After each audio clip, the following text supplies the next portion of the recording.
Hacemos Cuba en Radio Rebelde. Un espacio donde usted no es un oyente más. Acompáñenos junto al periodista Humberto López.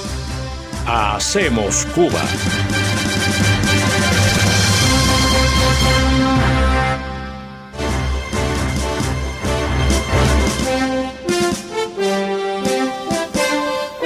¿Qué tal? Saludos, muy buenos días. Hacemos Cuba en Radio Rebelde. Aquí estamos haciendo radio cada miércoles alternos para dar continuidad al primer momento en el cual nos encontramos en la televisión. Un espacio que ya va tomando su lugar, su audiencia. Hemos recibido muchísimos reportes de buenos amigos de distintas partes del país, también fuera de fronteras, en audio real en internet.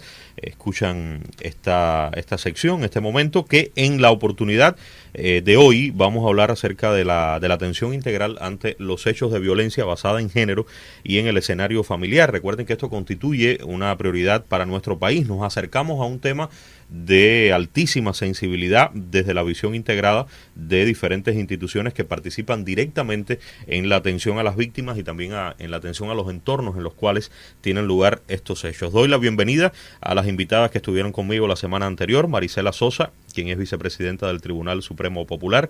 Vicepresidenta, buenos días. Buenos días. Está con nosotros Alina Montesino Lee, vicefiscal general de la República. Vicefiscal, también bienvenida, buenos días. Buenos días. Yaneidis Pérez Cruz, miembro del Secretariado Nacional de la Federación de Mujeres Cubanas, nos acompaña igualmente. Buenos días. Buenos días. Y bueno, con muchísima alegría vamos a sumar una cuarta invitada en esta oportunidad. Ayer conversábamos con la miembro del Buró Político, secretaria general de la FMC, nos decía, creo que es muy importante que esté en Radio Rebelde la doctora Clotilde Proveller, quien es coordinadora del Grupo Asesor de la Federación para atender el tema de la violencia, es profesora titular de la Universidad de La Habana. Doctora, bienvenida a Haciendo Radio también. Buenos días. Muchas gracias, buenos días. Vamos a hablar, ¿qué propongo? En estos dos momentos, antes del pase al Ministerio de Energía y Minas y después de que Bernardo Espinosa y el equipo allá nos actualice en torno a la situación del día de hoy en materia electroenergética, ¿qué vamos a hacer? Las opiniones que se generaron después del miércoles anterior las voy a ir comentando con ustedes y por ahí van a estar los temas fundamentales. La primera opinión, no pocas personas estuvieron diciendo que efectivamente en Cuba existen mecanismos, existen leyes, decretos, procedimientos, protocolos, estructuras que realmente el país se encuentra en una situación favorable en materia de decir qué es lo que hay que hacer, en regular qué es lo que hay que hacer en materia de violencia basada en género. Pero el problema no está ahí, opina la gente, sino que el problema está en hacer lo que le toca a cada cual. A esto se suma una opinión que, una opinión bastante amplia, de hecho, que apunta a que en la base, en las autoridades de los municipios, precisamente son las que menos se involucran, las que en muchas ocasiones tienen desidia, apatía, desinterés en la atención a estos temas. Y que las autoridades nacionales de la Fiscalía y de la Federación de Mujeres Cubanas, sobre todo, muchísimas veces tienen que intervenir directamente en asuntos que pudieran resolverse en las comunidades. ¿Qué me dice Yaneidis sobre este tema de la intervención directa de ustedes a falta de la acción de las dirigentes de la Federación y las estructuras que tienen en los municipios? Sí, esto ocurre con frecuencia. A nuestra casa constantemente están yendo mujeres con preocupaciones por la mala atención o porque no se la atiende como ellas esperan que se la atienda en el lugar que ellas realizan la denuncia o realizan su preocupación y se acercan a los niveles de dirección de la organización. Tenemos los mecanismos en la Federación Municipal, en cada una de nuestras estructuras.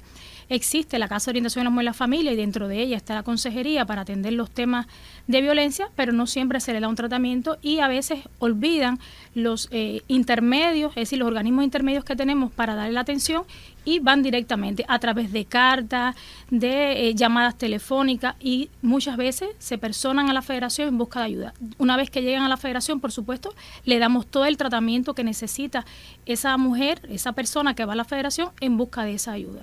Usted dice federación y se refiere al Secretariado Nacional, a la sede nacional. A la sede nacional, donde tenemos una consejería en la sede nacional también para darle tratamiento a estos casos. Yo creo que es muy bueno que en la Federación Nacional encuentren respuesta, pero qué bueno sería que el que viene de una provincia del país no tenga que llegar a La Habana para encontrar esa respuesta. ¿La misma visión tienen ustedes en la Fiscalía, vicefiscal? Sí, coincidimos, porque Humberto, esto transita por un tema que está identificado de conocimiento en nuestro caso, de los operadores de derecho que permanentemente van conociendo los casos cuando vienen por quejas o porque efectivamente se va a hacer una denuncia. Y cuando hay desconocimiento de este tema que necesita compromiso, que necesita sensibilidad, pero que necesita un conocimiento del ciclo de la violencia del que hablamos y de lo que, por los, digamos, las etapas en que transita una víctima, una persona, una familia, cuando está presente la violencia basada en género en el escenario familiar, pues ocurren estas cosas. Y sí, en ocasiones cuando lo conocemos a través de una queja, cuando una persona viene a la atención al público o a través de una denuncia, hemos tenido que, digamos, dar indicaciones para que se realice como está establecido en nuestras leyes, también en nuestro caso en las indicaciones de la Fiscal General. ¿En el caso del tribunal también ocurre lo mismo? Bueno, en el caso del tribunal, aunque en esta primera etapa no tenemos participación, según lo que mismo está establecido en la ley, también tenemos insatisfacciones, porque una vez que llegue el proceso al tribunal tenemos que lograr que todos los jueces formen realmente un papel activo y proactivo tanto en el estudio del proceso como en el acto de juicio oral. Y si tenemos personas que es donde en ocasiones nos llegan de sancionados que están con sanciones alternativas en el cumplimiento con el juez de ejecución, tenemos que lograr que ese juez de ejecución sea capaz de articular de una manera integral la protección y el seguimiento, no solamente que el sancionado cumpla con las obligaciones que le fueron impuestas, sino también esa protección a la víctima a partir también de las propias sanción accesoria que en ocasiones se dispone por el tribunal, como es la provisión de acercamiento de esa persona, es decir, de ese sancionado a la víctima, personas allegadas, perjudicados o familiares. Viéndolo desde esta perspectiva y recordando que ustedes mencionaron algunas provincias, yo preguntaba, Federación, Fiscalía, Tribunal, ¿qué provincias tienen que avanzar más en este sentido? Respeto las provincias, o sea, la opinión que ustedes vertieron sobre determinadas provincias, pero yo diría que todo el país tiene que mejorar en este sentido. Marcar una provincia en particular puede ser un botón de muestra, pero me pregunto, ¿en toda Cuba se hace esto así cuando ustedes están reconociendo que efectivamente existen dificultades? Humberto, este es un tema o un fenómeno que puede estar presente en todas las provincias, que puede estar presente en cualquier casa cubana, porque tiene que ver con la cultura, con la idiosincrasia, con los prejuicios, con que se nos educa, por tanto, pero un caso donde exista, hay que atenderlo, hay que prevenirlo y hay que enfrentarlo. Por tanto, yo creo que lo más significativo es que estemos hablando del tema, que sigamos profundizando, que sigamos capacitándonos para cuando ocurra, pues poderlo atender.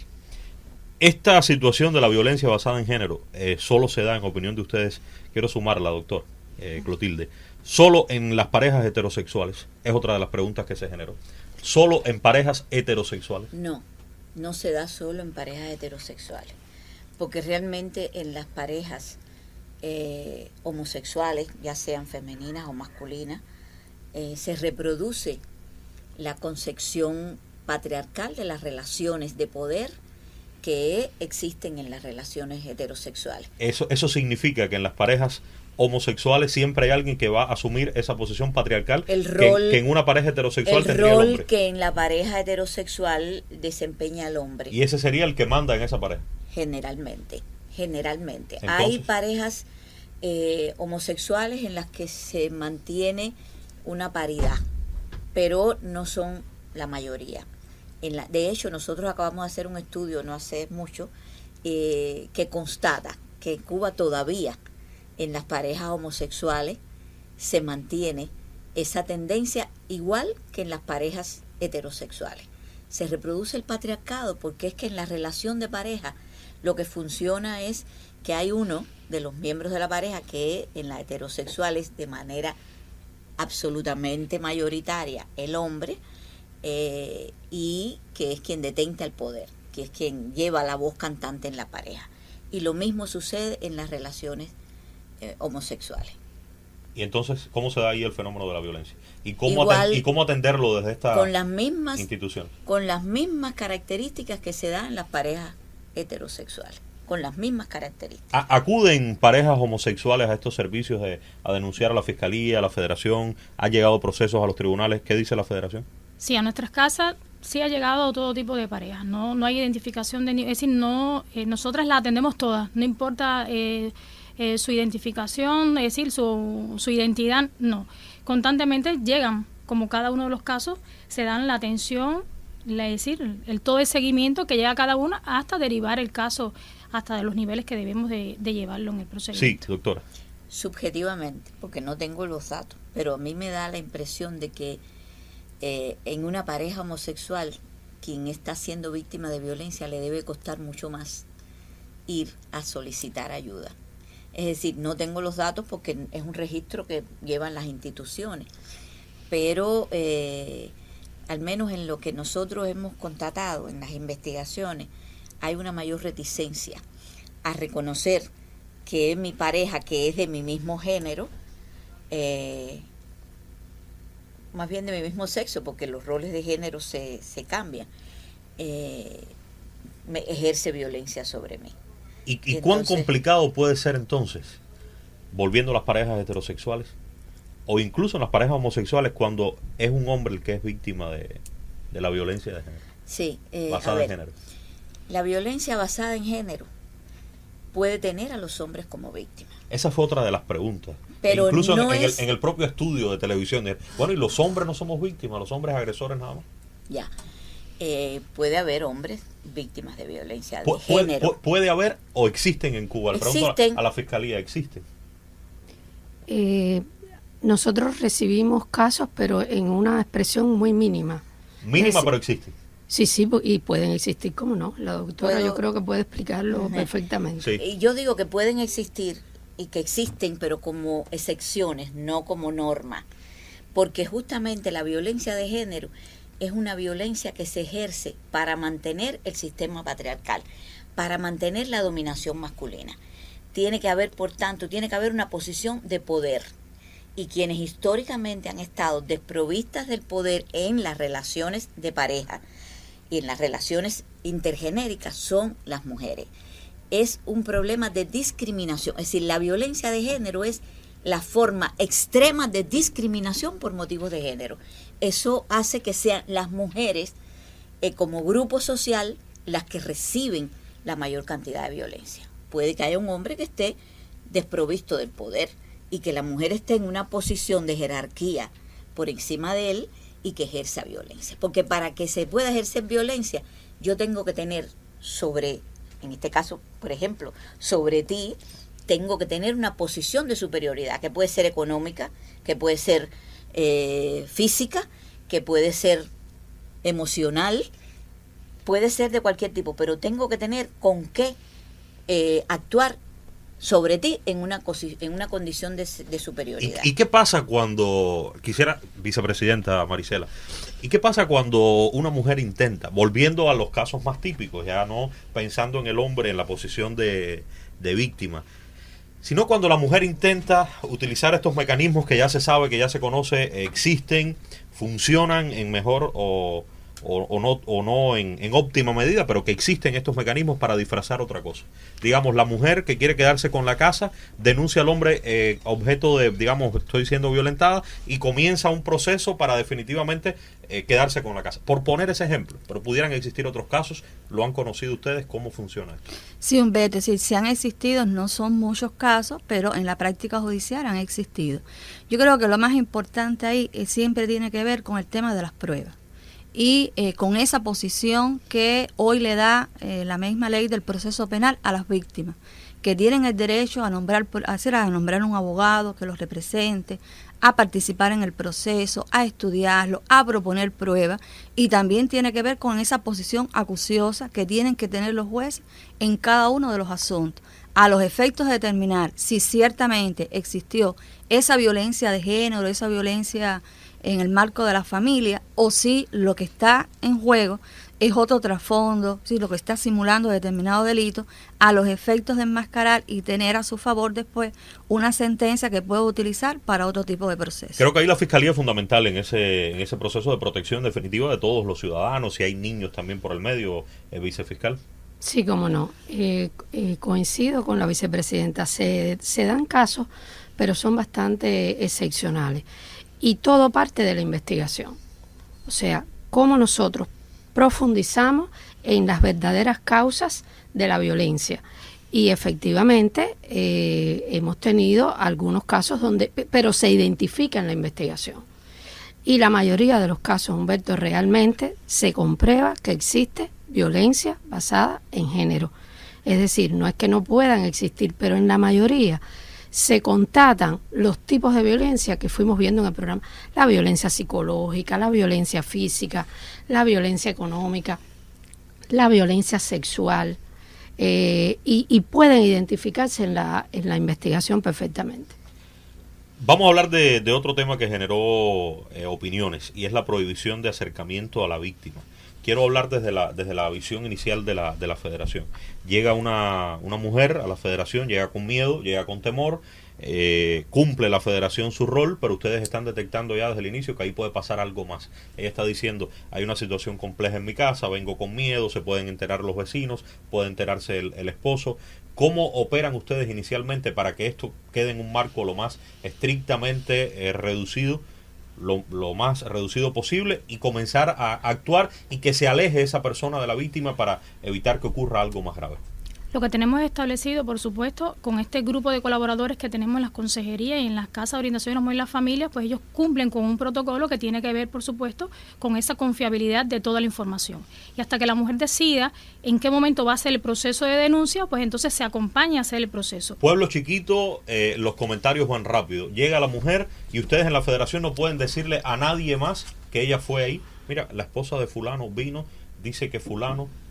¿Cómo funciona esto? ¿Lo tienen regulado? Nosotros lo tenemos establecido desde el primer momento que llega la mujer a la federación, quiénes son las personas que la van a atender. Además, identificamos muy rápido, porque además en las propias capacitaciones que le hemos dado a nuestro personal de servicio, a esas compañeras y a los cuadros que tenemos en la organización de cómo ir identificando estos casos una vez que van llegando, aunque es un tema que no hace mucho tiempo que se trabaja con esta intencionalidad, pero se va identificando y se le da el tratamiento. Yo insisto en esto en la federación porque no es lo mismo ir a la fiscalía, quizás la gente tiene más respeto y dice, no, espérate, en la fiscalía no voy a armar problemas, pero perfectamente me imagino que pueda estar el esposo afuera o seguir quizás a la mujer y estar afuera de la federación esperando que salga, a ver qué pasó, qué viniste a decir. ¿Se les ha dado situaciones a ustedes de este tipo y qué protocolos siguen en estos casos?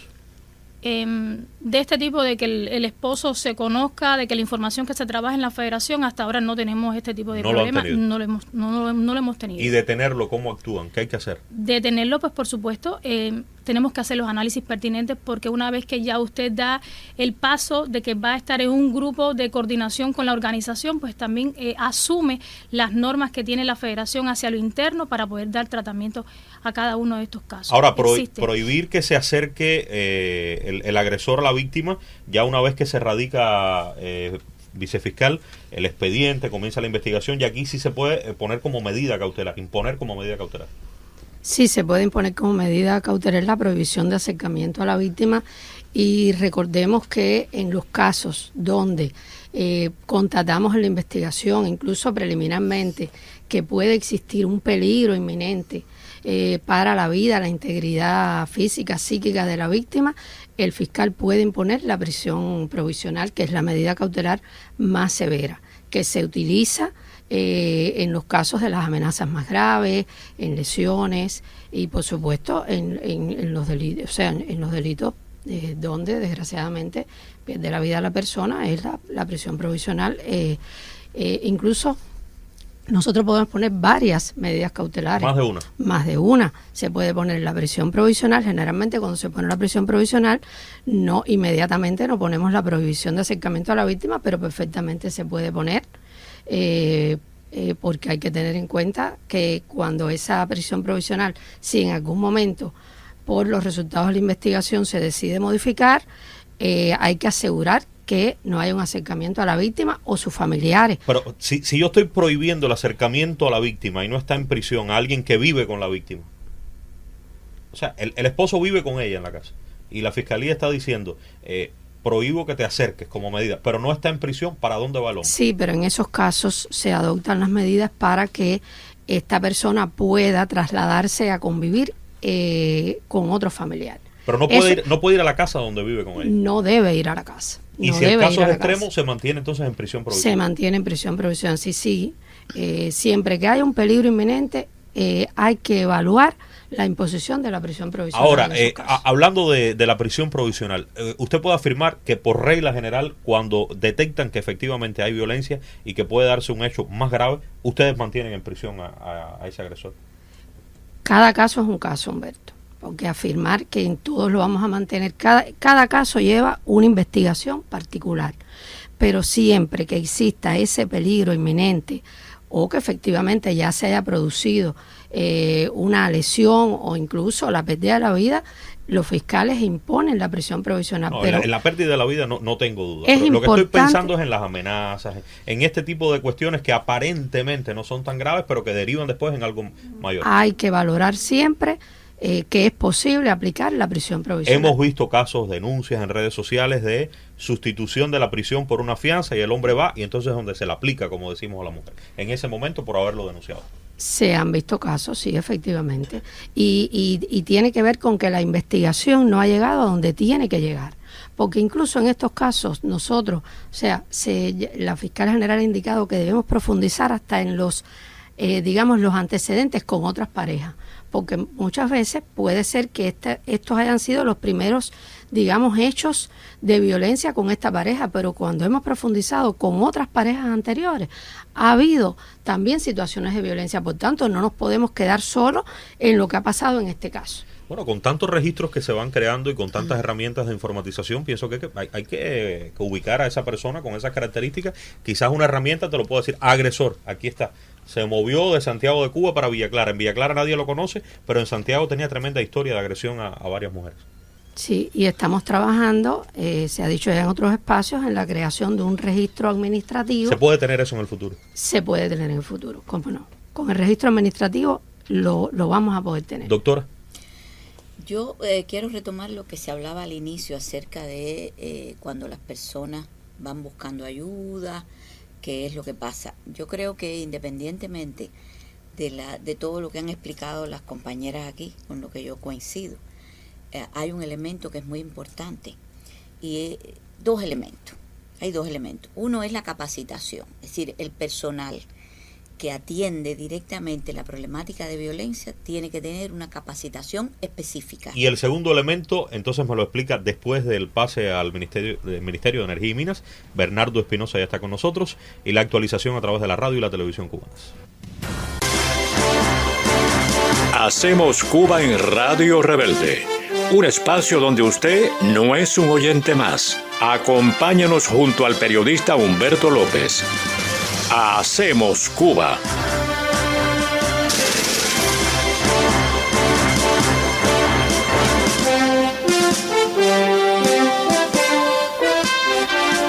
Así es, gracias Bernardo. Aquí los compañeros de la radio. Aquí Hacemos Cuba desde Radio Rebelde. Seguimos hablando de violencia basada en género.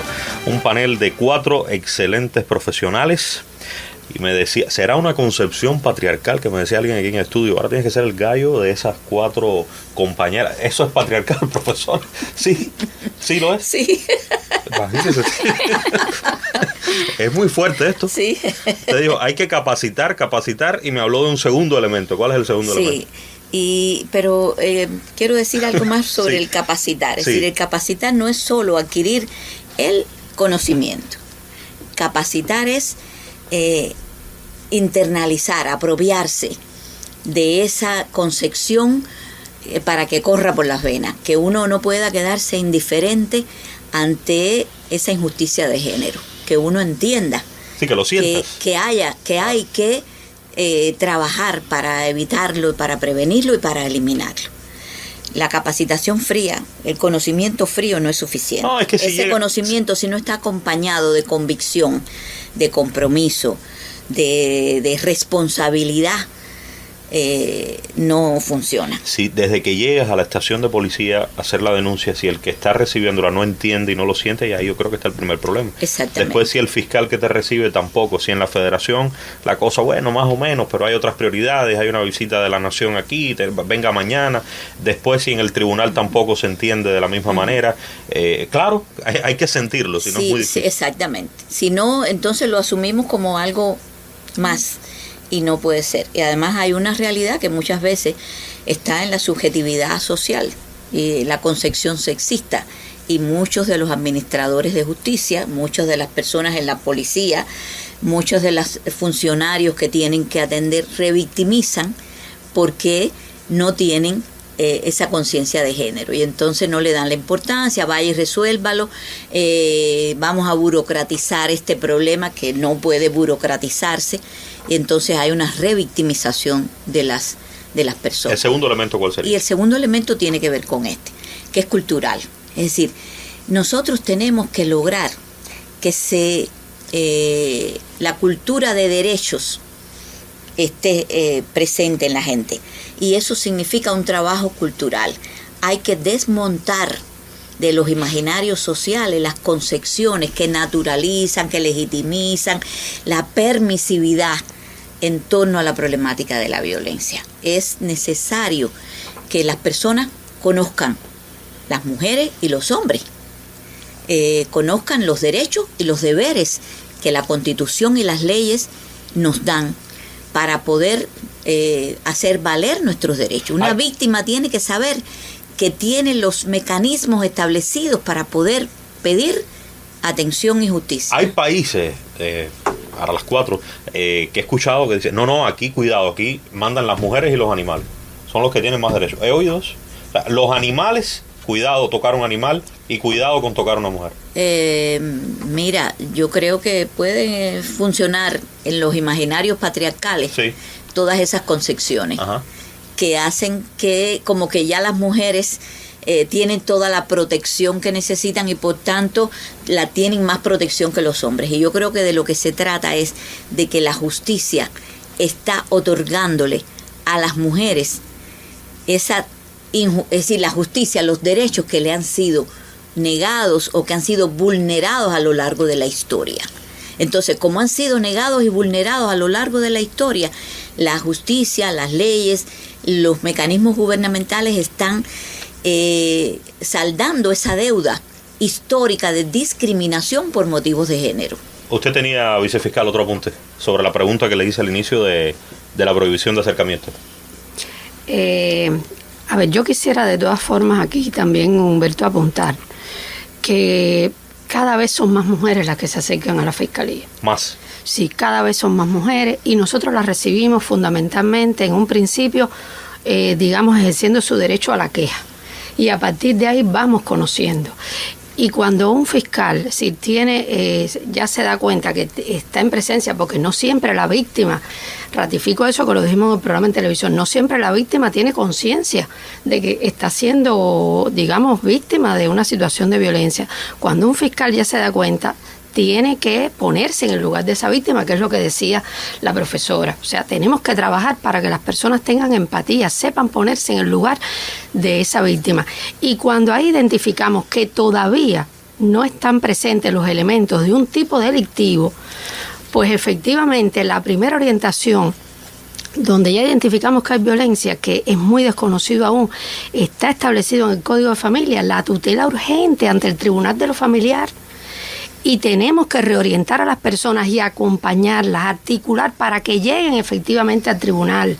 Que lo decíamos, no necesitan ni siquiera aquí, digamos, la representación de un abogado. Pueden ir directamente y presentar el escrito para recibir tutela urgente del tribunal. Y ahí se puede poner... ¿Los tribunales de familia están en todos los municipios de Cuba? Sí. ¿En todos? En todos. Y se puede pedir como medida cautelar la prohibición de acercamiento. Está en el Código de Proceso, es decir, no solo en la ley del proceso penal, ya porque hay un delito que se está configurando, que es donde se inicia un proceso penal, no. en el ámbito de lo familiar se puede pedir también esta medida, incluso antes de presentar ningún tipo de demanda. No hay delito hasta este momento, entonces. No hay delito y se puede pedir al Tribunal de lo Familiar que se imponga una medida cautelar de prohibición de acercamiento y de tutela urgente ante esa situación de vulnerabilidad, sí, porque estamos en presencia de una situación de vulnerabilidad cuando hay discriminación por violencia de género. Otro mecanismo entonces que se puede activar, el Tribunal de Familia, que afirma usted, vicepresidenta, que está en todos los municipios de Cuba. Sí, en el caso de La Habana sí hay una excepción que está concentrado en 5 municipios, pero en el resto del país, en todos los tribunales, es decir, en todos los municipios, hay una sección de familia. Vamos a hablar de los casos más graves que sí fueron delitos, que el agresor está cumpliendo sanción, la víctima está desarrollando su vida normal, pero ese agresor sale de pase ya, comienza a salir de pase. ¿Cómo se controla? Esta persona tiene miedo de que vuelva a repetirse el suceso. ¿Qué opera ahí, vicepresidente? Bueno, en el caso de cuando se ha impuesto esta sanción accesoria, lo primero que hay que saber es que una vez que firme la sentencia, el tribunal está en la obligación que en los 10 días, además de mandarle la sentencia al centro penitenciario donde están todas las obligaciones, las prohibiciones y las sanciones accesorias, tanto principal e impuesta, tiene que mandarle una comunicación informándole que esta persona tiene esta prohibición, porque la propia ley establece que si la persona sale de pase durante el cumplimiento de la sanción, está obligado el establecimiento penitenciario informarlo a la Policía Nacional Revolucionaria, en este caso al jefe de sector donde reside el sancionado. También tiene que informarlo a los grupos de prevención a los efectos de darle un seguimiento durante ese tiempo de pase, de que realmente no haya ese acercamiento ni a la víctima, ni a perjudicados, ni a familiares allegados, que engloba toda la sanción accesoria. ¿Y si ese sancionado vivía con la víctima, le pueden dar pase igual? Le pueden dar pase, lo que pasa es que el pase no sería entonces a la vivienda donde está con la víctima. No puede ir a donde él vivía. No. Y si lo benefician con la libertad condicional, ¿qué pasa ahí? En el caso de la libertad condicional, le corresponde entonces al juez de ejecución el control de esta persona, el cumplimiento de esta sanción accesoria, que igualmente la ley establece que en esos casos el tribunal también lo informa al jefe de sector, a los grupos de prevención, tanto de donde vive, ¿sí?, las organizaciones sociales y de masa, donde viven las víctimas, las personas allegadas, como a las que vive el sancionado, porque, como decíamos ahorita, esto tiene que tener un tratamiento integral y por tanto el seguimiento y el control de su cumplimiento también es integral por toda la comunidad. Le preguntan a la víctima, la víctima sabe, oye, la persona que te agredió, quien era tu esposo, ¿es posible que lo beneficien con libertad condicional o se entera cuando ya están en la calle la persona? No, la propia ley estableció y el reglamento que en el caso de los delitos contra, es decir, donde hubo violencia de género, violencia familiar u otro, cuya lesividad sí se justifique, el tribunal tiene la facultad para convocar a estas personas, es decir, los allegados, a las víctimas e informarles y pedirles su criterio acerca de esta posible libertad que está. Incluso el propio reglamento establece que el tribunal puede hacer una comparecencia, una audiencia donde se escuche a estas personas, se escuche a esas organizaciones si ciertamente en los tiempos si hubo paz, porque recordar que el pase es cuando la persona ya ha progresado a un régimen de mínima severidad, si durante el cumplimiento del pase cumplió con estas obligaciones que le fueron fijadas, y a partir de todos esos elementos el tribunal puede disponer o no la libertad. Una vez si consideró que ciertamente la persona merece entonces la libertad condicional, igualmente, porque la ley establece que cuando la persona sale en libertad condicional comienza a computarse ese plazo de la sanción accesoria a partir de la que la persona está en libertad. Por tanto, está obligado a comunicar a estos factores que le mencionaba ahorita y darle seguimiento. Aquí es algo importante. El Código Penal prevé un delito que es el incumplimiento de sanciones accesorias u otras obligaciones, y que si la persona incumple con esta sanción accesoria, no solamente se le revoca el beneficio de libertad condicional o cualquier otro beneficio, porque puede ser una licencia extrapenal, sí, cualquiera de los cumplimientos anticipados, y en esos casos además se le revoca, tiene que continuar cumpliendo en prisión entonces la sanción originalmente impuesta, y además de eso puede ser sancionado por este tipo de delito que tiene un marco sancionador de 6 meses a 1 año o multa de 100 a 300 cuotas. Además de las otras sanciones. Además de las otras sanciones accesorias que se le pueden imponer. Y si se extinguió la sanción, ya el tribunal no se preocupa de este asunto. O sea, concluyó, pero... Profesora, sigue diciendo la víctima, tengo miedo todavía. Él lo que cumplió fueron 3 años. En 3 años no creo que se haya resocializado o transformado. Sigo teniendo miedo. ¿Qué pasa aquí? ¿Qué opera en el sistema? Bueno, a ver, aquí hay 2 supuestos, Humberto. Uno primero puede ser que la persona haya cumplido ya la sanción principal, pero recordar que dije que la sanción accesoria comienza a cumplirse a partir de la que la persona sale en libertad condicional. Por tanto, puede faltarle menos plazo para el cumplimiento de la sanción, pero sí todavía le queda un mayor plazo para el cumplimiento de la accesoria. En esos casos se mantiene en ese sistema de trabajo y de control todavía por el juez de ejecución hasta que extinga totalmente el plazo de la sanción accesoria. Lo que usted está diciendo es que ya no está preso, para poder entender mejor, está ya en la calle, pero tiene la prohibición de acercarse a la víctima aunque esté en la calle. ¿Es eso lo que usted está diciendo? Sí. ¿Quién se ocupa de esto? ¿La federación participa? ¿La fiscalía participa? ¿De que efectivamente no se acerque a la víctima? Una vez que nosotros tenemos la información por el juez de ejecución, porque formamos parte, como bien decía la vice, en la propia comunidad del grupo de prevención, que tenemos una representante de la organización para dar seguimiento, por supuesto, una vez que se conoce pues el seguimiento y el acompañamiento de la propia organización. ¿La fiscalía está ahí también? La Fiscalía apoya en el trabajo del control de los jueces y ante cualquier conocimiento de que realmente se está incumpliendo, que puede ser por algún familiar, por la propia víctima, inmediatamente debemos informarlo al juez para que se tomen las medidas que explicó la vicepresidenta. Nos quedan unos minutos todavía. Sí, profesora, antes y quiero lanzar una idea casi final que sé que nos va a tomar todo el tiempo que queda, pero usted quería añadir algo, doctora. No, yo lo que quería decir es que todo, como vemos, está diseñado. Sí, fue lo primero que pero por ahí comenzamos. Pero realmente en la práctica no se cumple adecuadamente. No quiere decir que no haya, sí, hay lugares donde están todos esos protocolos en marcha y adecuadamente engrasados y funcionando. Escritos están para Cuba entera. Exactamente, sí. Pero realmente el cumplimiento no es todavía como aspiramos, como se requiere, como necesitamos en la sociedad cubana. Yo creo que programas como este y otros muchos son imprescindibles. Son imprescindibles porque la gente tiene que saber. Conocimiento es poder. Cuando usted tiene el conocimiento, usted sabe cómo proceder, usted sabe dónde tiene que reclamar, usted sabe a quién tiene que exigirle. Una víctima de violencia que está pasando por ese ciclo que explicó la vicefiscal en el programa de televisión, que está ya con el síndrome de la indefensión aprendida, que es como se llama ese momento en el que se anula la capacidad de comportarse como sujeto, el miedo, la vergüenza, las dependencias. Hay muchísimas razones que hacen que una mujer esté paralizada, esté inerme y no pueda buscar la ayuda que necesita. Por eso es importante que todos sepan cuáles son, y todas sepamos cuáles son nuestros derechos, pero que además quienes rodean a las víctimas, quienes están en la comunidad, hagan funcionar esas redes de apoyo. Hay 2 tipos de redes de apoyo. Las redes de apoyo formales, que son esas de las instituciones. Todo esto que se ha explicado aquí. La policía, la fiscalía, todas esas instituciones que tienen la obligación de proteger, de atender, de prevenir.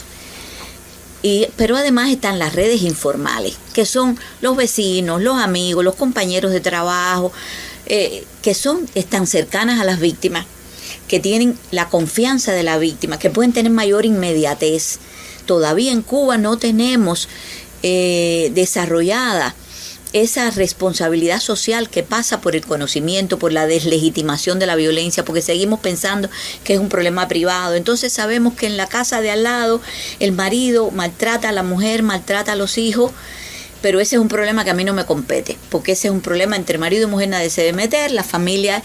Entonces no se activan esas redes de apoyo. Y esas redes de apoyo que deberían ser de apoyo se convierten en redes de perpetuación. Porque cuando alguien le dice a la mujer, él es el padre de tus hijos, no lo denuncie, aguanta un poquito, está contribuyendo a la perpetuación de la violencia. Por eso es tan importante el cambio cultural, que active la conciencia de las personas, el compromiso, la desnaturalización de la violencia. Pero eso no pasa solo por los programas de los medios de comunicación. Hay que desmontarlo en la escuela. La escuela tiene un papel importante. Hay que desmontarlo en la familia. Hay que desmontarlo en los centros laborales. Ahora está ya la ley contra el acoso laboral. Es decir, necesitamos seguir visibilizando, que parezca una letanía, pero no. Porque hay que activar la conciencia de las personas. Hay que transformar los imaginarios sociales que todavía nos paralizan en la acción contra la violencia de género. Casi usted ha puesto el punto final, pero yo voy a regresar un poquito detrás en otro tema que también generó polémica y que se mencionó muy someramente en televisión, y es el de las mujeres que se arrepienten. O sea, las mujeres que echan a andar este mecanismo, ya sea en la federación, en la fiscalía, incluso llega al tribunal el proceso y de pronto la mujer cambia todo lo que dijo inicialmente, dice no, eso no era así, ya yo no quiero. Ya él cambió, ya él se transformó. ¿Qué problemas se les crea a ustedes en la federación ante situaciones de este tipo? ¿Se dan o no se dan? Sí se dan. La propia, es decir, el propio trabajo, la propia experiencia que hemos vivido, muchas mujeres cuando llegan a la sede, que empezamos con el tratamiento, estamos listas para hacer el proceso de denuncia, nos dicen no. Ya no. Incluso nos dicen vengo ahora y no regresan nunca. Se les pierde. Se nos pierde. No contestan teléfono, no contestan nada, es decir, se nos desaparecen. Eso es muy común que nos suceda en nuestra organización, porque parte de eso, porque tienen miedo. La mujer vuelve a pensar, ¿dónde voy a retornar? ¿Para dónde voy a retornar? Para el mismo lugar de donde yo salí y en ese lugar que yo tenía, que estaba viviendo, porque no es una problemática que todavía tenemos, que no tenemos ese servicio para atender a las mujeres víctimas, de poderle dar, al final se quedan desprotegidas. Vicefiscal. Humberto, sí sucede y tenemos que entender que es parte del ciclo de la violencia. Recordemos, reconciliación, viene la calma, la reconciliación, la llamada luna de miel. Y las personas tienen sentimientos de culpa, que los tienen porque también se les refuerza por los familiares, por los vecinos, como decía la propia doctora, nuestra profe Clotilde, y todo esto trae que venga entonces la retirada de la denuncia. Y en esos casos los fiscales tenemos que tener muy claro que es parte del ciclo y que nosotros tenemos el deber y la obligación de investigar.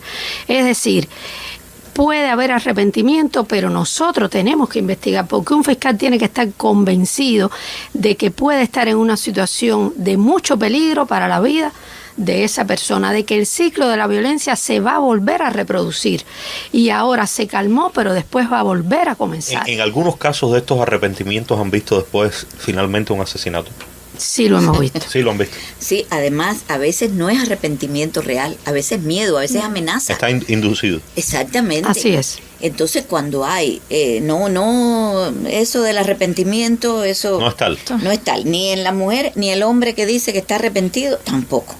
Es decir, ahí funcionan otros mecanismos. Cuando hay una dependencia material, que él es el principal proveedor de la familia, o es el dueño de la vivienda, muchas veces la mujer reconsidera, después que pasa el momento de pánico, de terror, dice, bueno, ¿y ahora qué voy a hacer? ¿Cómo va a ser mi vida en lo adelante? ¿Quién me va a sustentar? ¿Quién va a ayudarme a criar los hijos? O está bajo amenaza. Que muchas veces, entonces, de hecho, esa amenaza que puede parecer ficticia en el sentido de que te voy a matar, lo vas a pagar caro, aunque ella vaya y retire la denuncia, muchas veces termina en una o lesión grave o en un asesinato. Claro, porque en definitiva ya comenzó el mecanismo. Esto pasa en el tribunal, vicepresidenta, que en el propio tribunal cambien su declaración después de que todo este mecanismo funcionó. Sí, también ha pasado, es decir, en estos delitos de amenaza es muy común y bien frecuente que las personas a veces cuando llegan al tribunal cambien la declaración, digan que realmente no aconteció o que no hubo tal amenaza, pero ahí también, como aquí se ha referido, juega un papel importante la investigación, la acreditación desde la investigación de todas esas circunstancias, de esos antecedentes de violencia en los que ha estado la mujer inmersa y además también del papel que tiene que jugar entonces en el acto de juicio oral cuando participa fiscal, porque estos son procesos donde no es obligatorio la participación de la fiscalía, de ahí la importancia si son personas en situación de vulnerabilidad. En ese caso sí. Que en esos casos la fiscalía participe, porque puede también contribuir con esos elementos, y el papel proactivo que tiene que tener el juez de saber todos estos elementos y conocer que precisamente esa persona se está diciendo que ya no quiere la denuncia, o que ya no tiene, realmente no existió miedo, o no existe esa situación que está describiendo, porque hay que demostrar y acreditarlo ante el tribunal. Yo creo que la legislación, el Código Penal, previó, es decir, a partir de esas situaciones prácticas que se estaban dando, que en este tipo de delito precisamente establece que no procede, es decir, la retirada de la denuncia cuando hay violencia de género. Si se mantiene, por eso el tribunal, aunque la persona diga que está arrepentida o que realmente no existió, hay que seguir adelante y concluir realmente si estuvo o no presente, pero el riesgo aquí está, que si no hay una buena investigación, si no hay una buena posición del juez de practicar, de buscar todos los elementos, pudiera salir absuelta una persona porque no hay elementos suficientes de prueba, y se vuelva a repetir entonces todo esto que hemos pasado y llegar entonces a un desenlace fatal. Yo creo que en situaciones de este tipo, quisiera concluir con un pase con las cuatro.